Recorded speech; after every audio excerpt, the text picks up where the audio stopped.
अस्सलाम वालेकुम दोस्तों, उम्मीद है आप ठीक ठाक होंगे। तो यार आज हम फिर एक नई काइट बनाने जा रहे हैं। हमारे पास शॉपर है, एक ब्लेड है और एक टेप और एक तीले हैं। ठीक है, इन सब चीज़ों की मदद से आज हम काइट बनाएंगे। चलो शुरू करते हैं। सबसे पहले हम कटिंग कर लेंगे काइट की प्यारी सी। ठीक है, तो हमारे पास है जी ब्लेड, इसकी मदद से हम करेंगे कटिंग। ठीक है, तो इसकी मदद से भी आज मैंने कहा आपको कुछ बताते हैं।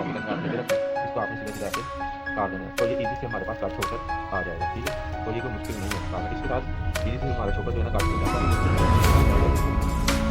काट ये देखिए, इसके बाद ठीक है, अब हम इस साइड को इधर रखते हैं। अब हम क्या करेंगे, बस इसको हमने रखना है जी इसके साइड में, इसके साइड से